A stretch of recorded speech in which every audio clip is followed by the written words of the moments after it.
I would like to introduce the Attorney General, Mr. Jason Miyares.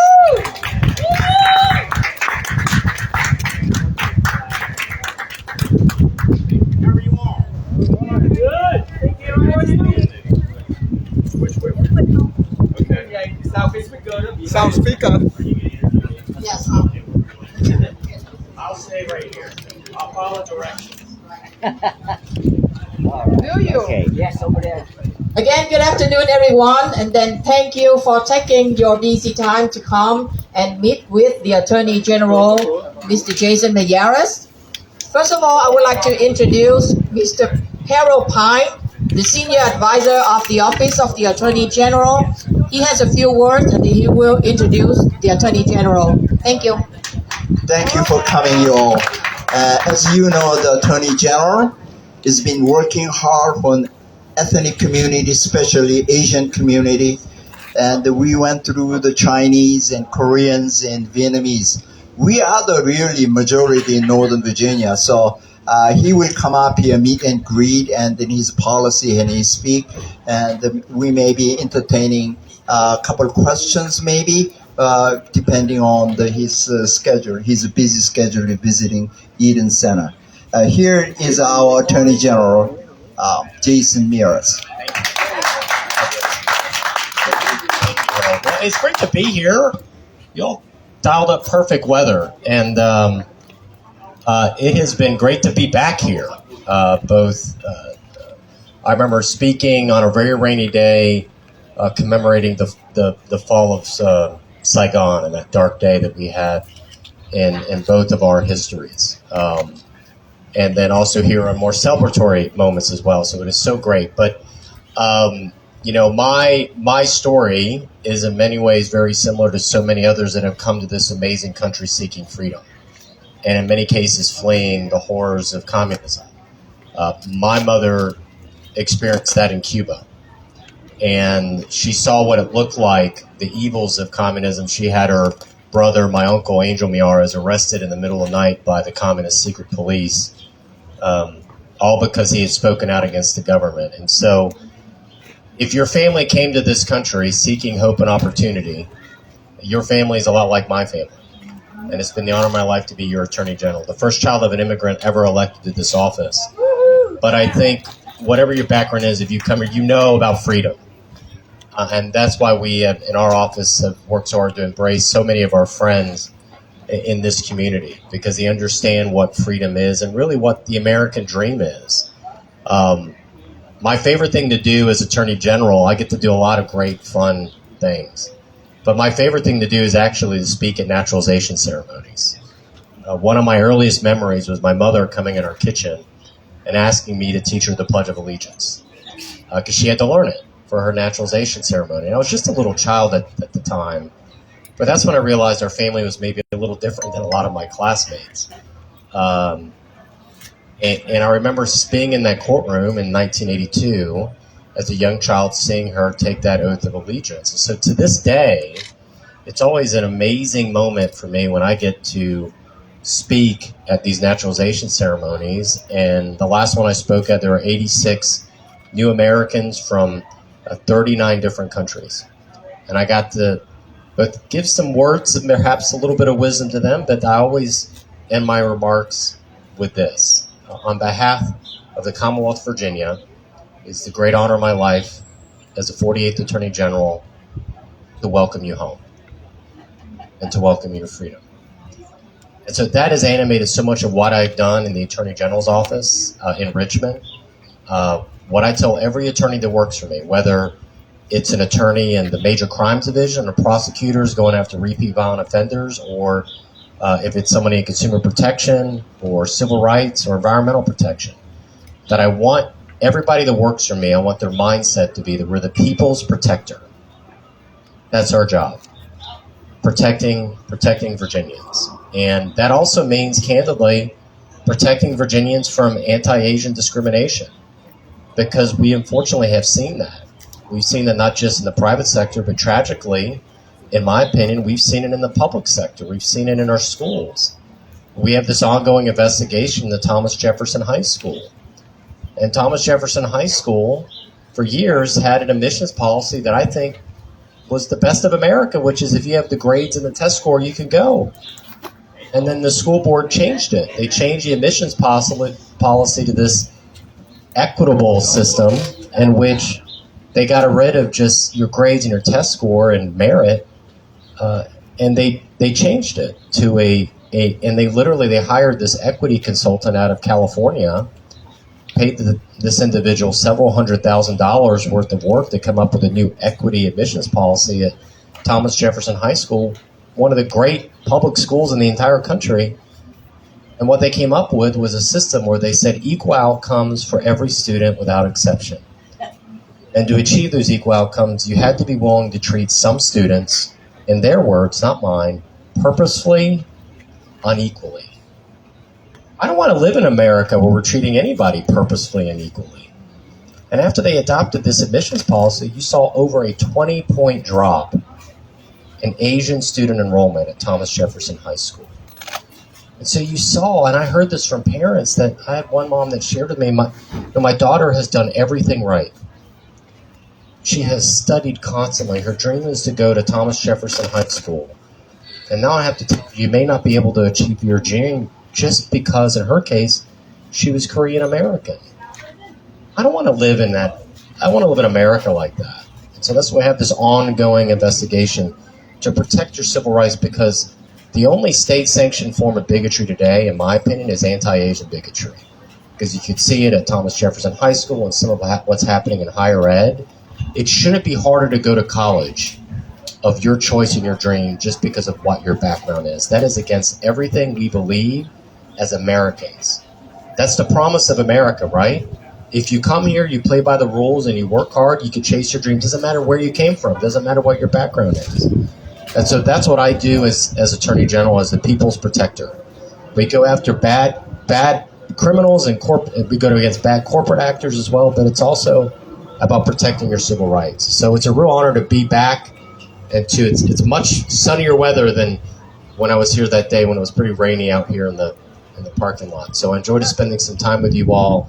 It is wonderful to see the real flag of Vietnam here as well, a flag of freedom. There's incredible souls that fought against one of the worst tyrannies the world has ever seen in communism. And I always feel a kindred spirit for anyone that knows on both the horrors of communism and the willing to speak out against that. So thank you to all of my friends here in the community. It's great to be back. God bless you all. Thank you, Mr. Mayorkas. We know that you accomplished a lot for Virginia. So, is there any way you can just tell us a few accomplishments that you've been done for Virginia? Thank you. Yeah, I mean, I think one of the when I came into office, Virginia's murder rate was at a 20-year high. Oh gosh. And unacceptable levels of violence. And so, what we realized is we wanted to go after these repeat violent offenders that were causing such destruction, both fentanyl dealers, drug dealers, that were hurting so many Virginians. And so we took prosecutors from our office and we went after these repeat offenders. Depending on the study, there have been numerous studies that show roughly 5% of felons commit over 50% of the violent felonies. So if you want to lower violence, you have to go after the criminals, the repeat violent offenders that prey on so many innocents. And that's what we did. And we targeted 13 cities. We went after these individuals. We used a lot of intelligence. And it was called Operation Ceasefire. And so after coming into office with a unacceptable high levels of violence and murder, we've seen our murder rate in Virginia drop by 30%. And in our 13 targeted cities, our murder rates dropped 66%. When you go after repeat violent felons and you get them off the street, crime goes down. So we're very proud of that. The other thing was the unacceptable levels of addiction that we were facing. A 4-decade high in addiction deaths. Unlike anything we've ever seen. We launched an aggressive program, not just going after these dealers, these fentanyl dealers poisoning our kids. We also did a big public education program called One Pill Can Kill for our kids, because so many of these kids didn't realize that 3/4 of these fake pills on the street have fentanyl in it. Fentanyl is 50 times more powerful than heroin that will kill you. And so after coming in with such record levels of addiction deaths, we've had a 40% drop in addiction deaths since the peak of 2021 before I got elected. And so we're very, very proud of the results that we have seen. And that also meant that we went after some of these huge pharmaceutical companies. I mean, the sad thing is what happened in Virginia is about 25 years ago, some of the largest pharmaceutical companies in the world came to Virginia in the coal fields down in Southwest Virginia. And they went to all these medical providers and they said, we have this amazing new pain pill, but you don't need to worry, it's not addicting. It's called OxyContin. And now we know that they knew it was addicting. And they were pushing that so many innocent Virginians, again, caught in a cycle of addiction. And they had no idea what they were being caught into. And so we went after these companies, over $1 billion of recovery in lawsuits back to Virginia. And that money does not go to me. That is money we worked with the General Assembly. We set up the Opioid Abatement Authority. It is money that's going to treatment. And so I guess my message to everyone is, if you have a loved one dealing with addiction, the message is this: asking for help is actually a sign of strength. It's not a sign of weakness. It's a beautiful thing.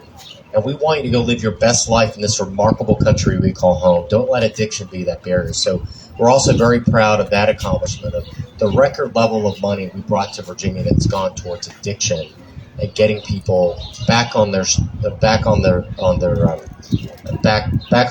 and back chasing their dreams. Thank you. Thank you. Thank you, Mr. Attorney General. So next, he will answer a few questions. So if you want to ask questions, please raise your hand, please. Mr. Attorney General, can you share with us what your platform for us to vote for you against, and the immigration issue you mentioned that we all came here illegally, but Yes. there was an airplane that was back. I get the great joy for the next several months of asking 8 million plus Virginians to rehire me to protect them, to be their people's protector for another 4 years. And I think we're going to look at what we've done that's worked. We've lowered the murder rate, we've lowered the crime rate, we've lowered the addiction rate as well. So we're proud of what we've done as the people's protector, and we're going to continue to do that. There is some questions right now about removing violent Venezuelan gangs. It's particularly a gang, Tren de Aragua, TDA.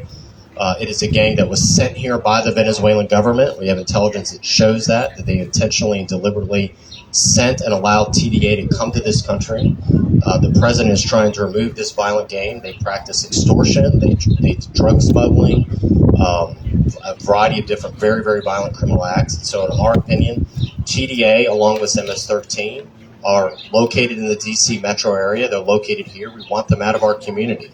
We don't want them to prey on innocent Virginians. We don't want them to hurt innocent Virginians. And so we have joined with 25 other state AGs an amicus brief supporting the president's position that he has power under Article 2 of the Constitution to get these violent gangs out of this country. They're here illegally, and not only are they here illegally, then they are committing unspeakable acts of violence too often on innocent Virginians. And in my position, we want them out of this country and back where they belong. They don't belong here in our community. Thank you very much. Thank you. One more?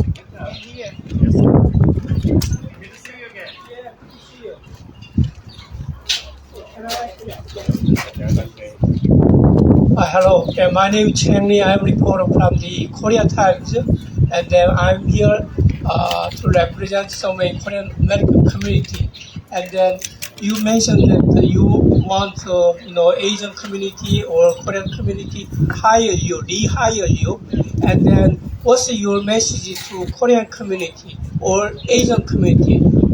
Today, if I go back to my office, I will write an article about you and then why they have to elect you again. Yeah, thank you. Well, I want to continue to be the people's protector for all Virginians, Korean community, Vietnamese community, the Latino community, but particularly I'm leading the charge to protect our Asian community from anti-Asian discrimination, particularly in education.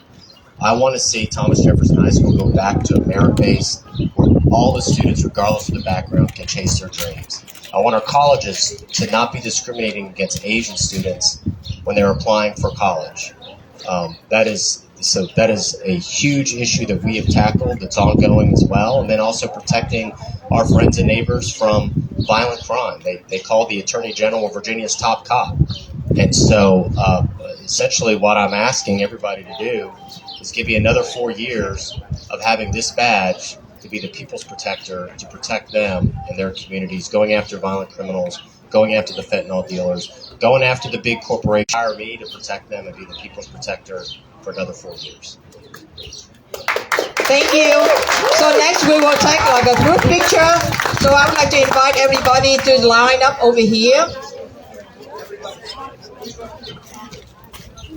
Yes, Everybody- please come up for the group pictures. Please come up right here, line up next to